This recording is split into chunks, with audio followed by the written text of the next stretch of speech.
Alright, so now we're getting into some of the nitty-gritty of putting this all together. We're going to talk about lifting, but before we can lift, we need to be able to bend. And to be able to bend, we need to be able to do a really good hip hinge so that we can do this safely without putting pressure on our pelvic floor, without putting pressure on our diastasis. So, I want you to grab a broom handle or some other type of long stick, and we're going to go through how to hip hinge correctly, and this way you can practice it until you get it correctly and it's natural for you, and then you know you're going to be really safe whether you're brushing your teeth, unloading the dishwasher, picking up your child, because people get herniated discs every day from brushing their teeth. And you wouldn't think that that would be hard to brush your teeth, right? But this is how people do it. They have a rounded back, they tuck their bum under, they clench their glutes, they brush their teeth. And all it takes is a simple little twist to put the toothpaste down or something like that in that position one too many times. And that is what can do your back in. So, hip hinge.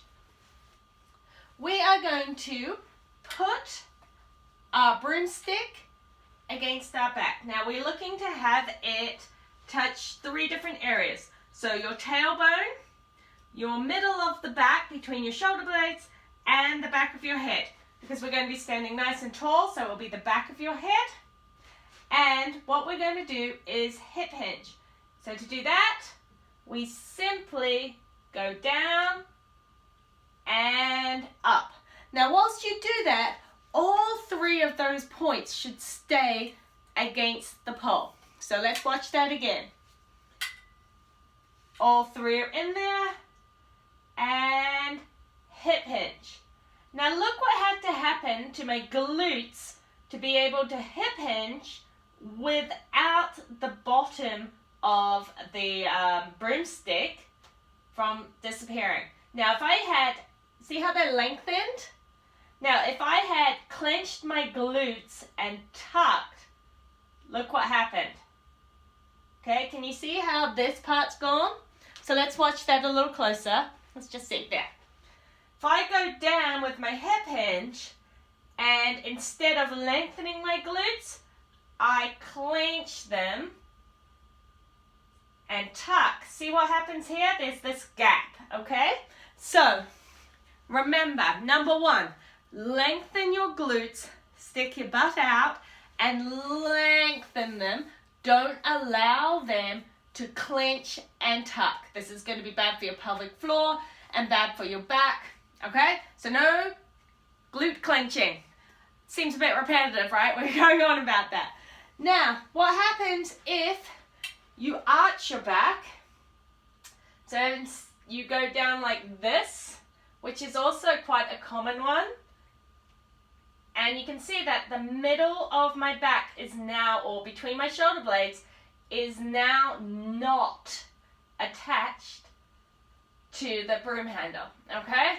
So in that case, what's happened is we've flared open our ribs and we've allowed our back to arch. So instead of keeping our ribs nice and down and everything aligned and tight, we've allowed our ribs to flare open and go down. So we have arched our back, ribs are flared, diastasis is being pulled apart.